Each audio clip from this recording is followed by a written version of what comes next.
Oh, what you got behind your ear? It's nothing. You know what? I knew nothing about the Tick. I'd never heard about it.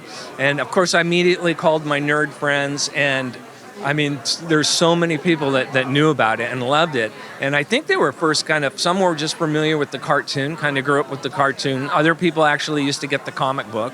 It just seemed like a really funny pilot script. Ben kind of talked me through the season and what he was thinking. And Amazon was behind it, so I really felt like they could give it the type of budget that it needed. Because what's fun about this is now a comic book parody.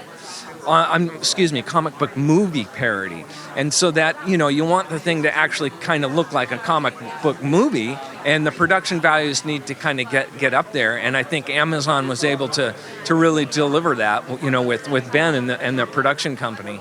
And it just seemed kind of like it would be fun to, I've been doing all of this serious stuff over the years. It's fun to do something that's lighter, but yet still try to bring, some of that serious, some of that evil, but, still get to play with it, have fun. And the show is just, it's funny.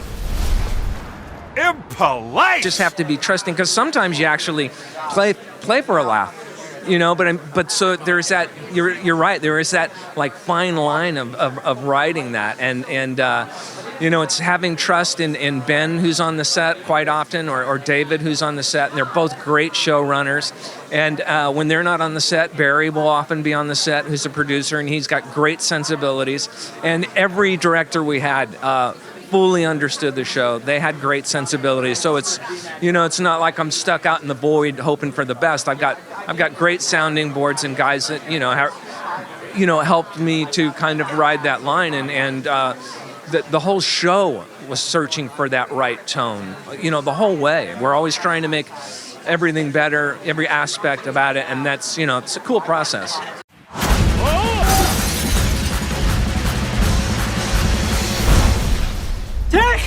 Good grief. I'd like the Tick to get rid of Citizens United. I'd like the only people to pay for our government to be everybody like you and me, maybe taxed a little bit, or we can do donations of $50, shorten elections, get those guys representing us instead of big business, cleaning up how our systemic racism. I can go on and on. How do you think the Tick would tackle any of these issues? I don't know, but I'd love them, especially this bullshit fake war on terrorism that our country's basically created. I mean, I could go on and on, but I'd love him to go stomp all that out. That would be great. Everything I just mentioned is why comic book movies are so big now, is because there's just so much crap going on that it's fun to fantasize that, one or five guys or whatever have the ability to just go in and knock some real sense into stuff. And I think we all kind of have that fantasy of wishing that we could, right all of this injustice. And I think that's what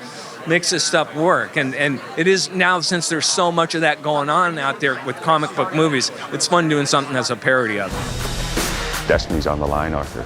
Accept the charges. Is this going to be a long call? Could I sit? Sure.